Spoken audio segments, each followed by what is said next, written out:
My next guest was used also in worshiping the devil, participated in human sacrifice rituals and cannibalism.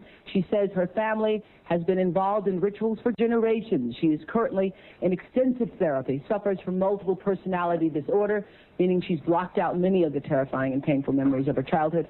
Meet Rachel, who is also in disguise to protect her identity. You come from generations of ritualistic abuse? Yes, my family has an extensive family tree, and they keep track of who's been involved and who hasn't been involved. And it's gone back to, like, 1700. And so you were... Right, I was born into a family that believes in this. And does everyone else think it's a nice Jewish family? From the outside, you appear to be a nice Jewish girl? Definitely. And you all are worshiping the devil inside the home? Right. There's other Jewish families across the country. It's not just my own family. Really? And so who knows about it? Lots of people now.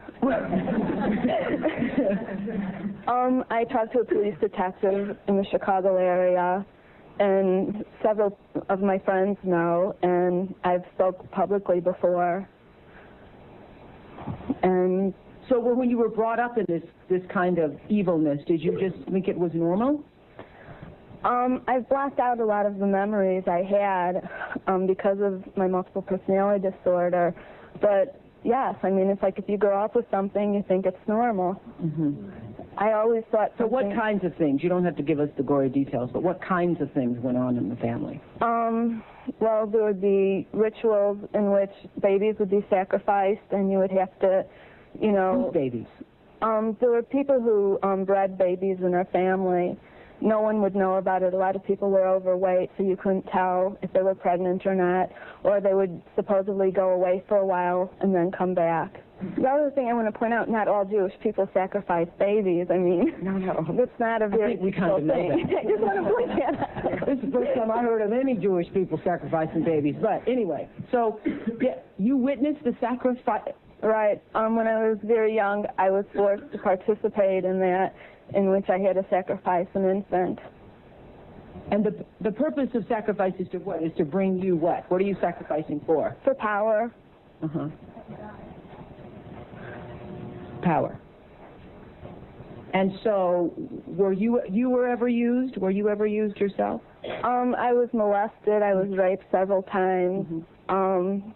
And what's your mother doing? She's... In all of this? What's her role in all of this? I'm not exactly what her role is. I haven't, recovered all of my memories, but her family was extremely involved. Mm-hmm. She brought me to it. Mm-hmm. Both of my parents brought me to it. And where is she now? She lives in the Chicago metropolitan area. She's on the Human Relations Commission of the town that she lives in, and she's an upstanding citizen. Nobody would suspect her. Were you raised with a sense of right and wrong, Rachel? Yes. I mean, it's like I had both. I mean, to the outside world, everything we did was proper and right, and then there were the nights that things changed, that things just got turned around. What was wrong was right, and what was right was wrong. That's what helps to create somebody to develop MPD. Mm-hmm. Multiple personality. Right. Now, in your family, did you all call it worshiping the devil, no, Rachel? Or I don't know. It was just evil, these things you did. Right. Well, I said it was evil, and they said it was good.